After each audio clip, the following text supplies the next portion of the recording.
अस्सलाम वालेकुम नाज़रीन, ज़ुल्फ़िकार राहत आपकी खिदमत में हाज़िर। नाज़रीन, इस्लामाबाद के अंदर अजीबो गरीब कशमकश की एक सूरत हाल है। मुख्तलिफ सियासी पार्टीज दावे कर रही हैं कि उनसे ज़्यादा सियासत किसी को नहीं आती।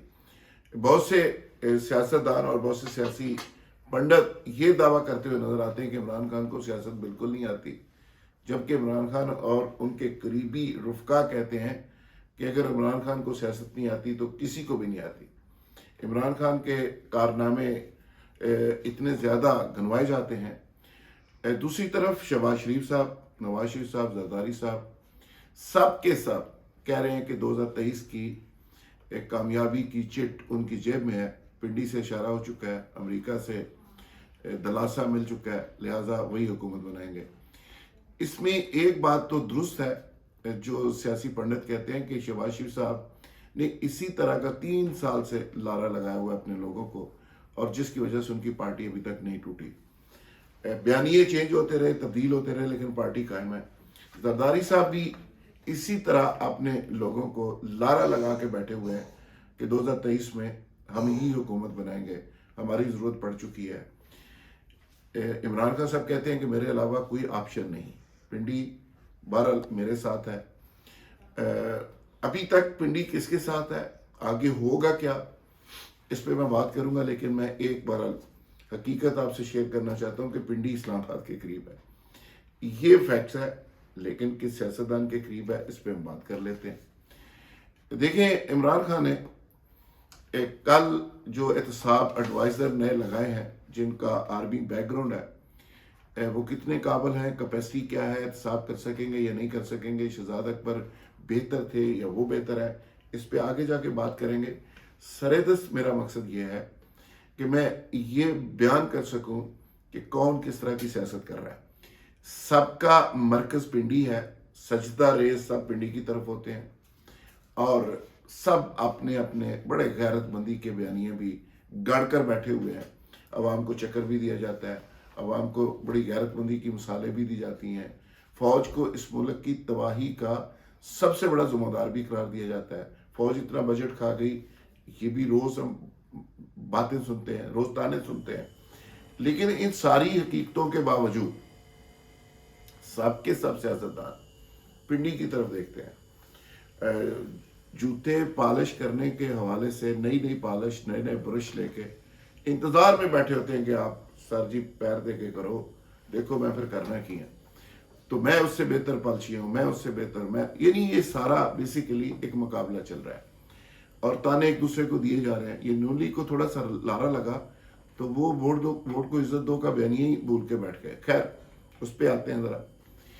इमरान खान साहब ने एक लंबी चौड़ी मीटिंग की जिसमें चीफ ऑफ आर्मी स्टाफ थे, जिसमें DGISI थे, कुछ और लोग थे, लेकिन उसी दिन एहतसाब एडवाइजर का नोटिफिकेशन उस मीटिंग के एंड के ऊपर जारी कर दिया गया, और इसी दौरान टिकर चले तमाम चैनल्स के ऊपर, और तासर ये देने की कोशिश की गई कि ये जो अस्करी टॉप लीडरशिप की मीटिंग हो रही है, इसमें कोई एहतसाब का कोई मैकेनिज्म शायद तय हो रहा है कि शहबाज शरीफ को कैसे पकड़ना है, हमजा को कैसे पकड़ना है, मरीम साहबा का बंदोबस्त क्या करना है, जरदारी साहब को जेल में कैसे डालना है, और इमरान खान का जो नैरेटिव है उसको आगे कैसे बढ़ाना है, और जो पैसे रह गए शहजाद अकबर साहब नहीं वापस ला सके, वो सारे पैसे लाने कैसे हैं। तो ये एक तासर दिया गया है। ये इमरान खान की सियासत है।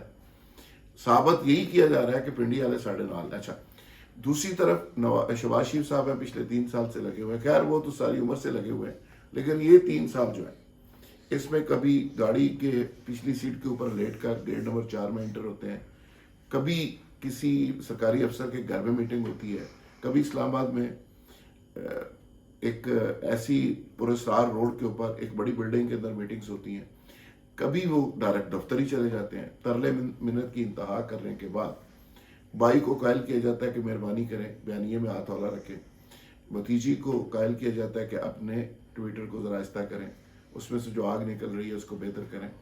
तो बयानिए शैनिए असूल ज़वाबत, एंटी आर्मी, एंटी स्टेब्लिशमेंट, सारी सियासत दरियाबुर्द हो जाती है, और वो भी कहते हैं कि पिंडी हमारे साथ है ताकि हमारे लोग टूटे ना। अच्छा, जरदारी साहब भी सारा जोर इसी बात पे लगा रहे हैं कि पिंडी भी नाल है, साड़ी लोड़ पै गई है, اور ساڈے تو بغیر گزارا نہیں، اسی ایک بیلنس ہوا تھا. اور پنجاب کے اندر بھی میں آ رہا ہوں، تخت لاہور کو بھی میں فتح کر رہا ہوں. 25 ارب روپے کا تخت لاہور کو فتح کرنے کا بجٹ بھی جاری کر دیا. لاہور سے ہم نے 33,000 ووٹ بھی لے لیے ہیں. اور 2023 میں امریکی پرچی اور پنڈی کی پرچی دونوں میرے پاس ہیں. اور میں ایکسیپٹیبل اور میں ہی حکومت بناؤں گا. وہ اپنا ایک چورن اور سودا بیچ رہے ہیں. ساری بڑی پارٹیز اپنا اپنا سودا بیچ رہے ہیں. لیکن اب آگے کیا ہو رہا ہے؟ 23 مارچ کو تمام اپوزیشن پارٹیز اسلام آباد کا رخ کر رہی ہیں. 23 مارچ کو آپ کو پتہ ہے ہوتا کہ اسلام آباد میں مارچ ہوتا ہے. ایک طرف فوجی مارچ ہوگا، ایک طرف پریڈ ہوگی، ایک طرف وہاں پہ مختلف قسم کے سرکاری پروگرام ہوں گے، اور دوسری طرف کمانڈر فضل الرحمان صاحب اپنی سپاہ کے ساتھ اسلام آباد پہنچیں گے. منظر کیا ہوگا؟ ڈپلومیٹس کیا سوچیں گے؟ پوری دنیا کیا میسج لے گی؟ یہ الگ بات ہے. لیکن اسلام آباد ایک نیا ہی منظر پیش کرے گا. اب ہو کیا رہا ہے؟ یہ 23 مارچ کی ڈیٹ کیوں آ گئی؟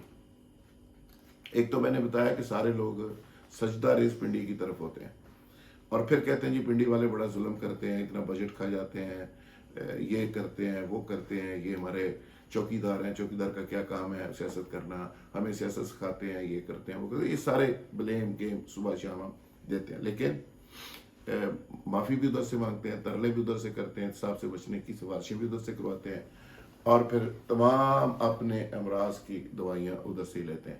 اور سیاست کے لیے بھی آگے جو کیریئر چل رہا ہے یا بچنا ہے یا آگے بننا ہے، رپورٹیں ساری چیزیں ادھر سے ہی لیتے ہیں. ایک تو یہ فیکٹ ہے. دوسرا، 23 مارچ اپوزیشن کا رخ، اپنا عمران خان صاحب کا غصہ کہ اگر مجھے نکالا گیا تو میں پہلے سے زیادہ خطرناک ہو جاؤں گا. وہ میسج زبردست خوفناک، سوشل میڈیا کا مذاق اڑانا، وہ گدھے سے لے کے پتہ نہیں کیا کیا جانور وہاں پہ اس میسج کے ساتھ جوڑ رہے ہیں. عمران خان کا غصہ اپنی جگہ، نئے احتساب ایڈوائزر کی تقرری اپنی جگہ، سارے لوگوں کا رخ پنڈی کی طرف. لیکن اس کے ساتھ ساتھ میں یہ بتانا چاہ رہا ہوں کہ ساری پارٹیز کہہ رہی ہیں کہ ہماری ڈیل ہو گئی، لیکن پنڈی کی ڈیل کس سے ہوگی؟ میرا خیال ہے کہ ان کی ڈیل کسی سے نہیں ہو رہی، ان کی ڈیل اپنے آپ سے ہو رہی ہے. آخری بات میں یہ کہہ کے کہ جو نئے احتساب ایڈوائزر آئے ہیں ان کی کیپیسٹی میں نے جو چیک کی ہے وہ بہت زیادہ ایکسٹرا آرڈنری شہزاد اکبر سے بہتر نہیں ہے. ایمانداری میں بھی ہوں، لیکن انگلش وغیرہ بولنے میں بھی ہو سکتے ہیں. لیکن احتساب کا جو ایکسپیرینس شہزاد اکبر کو تھا، جس طرح انہوں نے سچویشن کو فیس کیا، جس طرح میڈیا کے اندر انہوں نے چیزوں کو فیس کیا، شاید یہ صاحب نہ کر سکیں. لہذا عمران خان صاحب اپنی لیٹ جڑی کرنا چاہتے ہیں 3 سال دی، وہ شاید نہ کر سکیں. پہلے 3 سالوں میں بھی انہوں نے بڑی اپرچونٹی، بڑا وقت ضائع کیا ہے. آگے بھی وہ اگر ضائع کرنے کے موڈ میں ہیں ضرور کریں، لیکن اس لڑائی میں لگتا ہے کہ ان کو بہت زیادہ کچھ نہیں ملے گا. لیکن خبر ساری کہانی میں یہ ہے کہ ایک صاحب کا دورہ امریکہ اگلے کچھ دنوں میں ہے. اس کے دورہ امریکہ کے دوران ڈیسائیڈ ہوگا کہ پاکستان کا پرائم منسٹر چینج ہوگا، سسٹم چینج ہوگا، وہ صاحب خود آئیں گے، صدارتی نظام ہوگا، یہ کیا ہوگا. امریکہ میں بات ہو چکی ہے، بس کسی بڑے صاحب کے جانے کا انتظار ہے. وہ صاحب جب جائیں گے تو پھر اصل چیز سامنے آئے گی. اب اتنی دیر یہ کھلونوں کی طرح، بچوں کی طرح یہ سارے سیاستدان کھیلتے رہیں گے، اور کسی کو فیڈر اور کسی کو چوسنی اور کسی کو کچھ پیش کر دیا گیا، اور یہ کوئی دودھ پیے گا، کوئی چوسنی سے کھیلے گا، کوئی کھلونے سے کھیلے گا، یہ کھیلتے رہیں گے. اور اصل کہانی شروع ہوگی امریکی دورے کے ساتھ. بہت شکریہ. ذوالفقار آپ کو اجازت دیجیے. Thank you.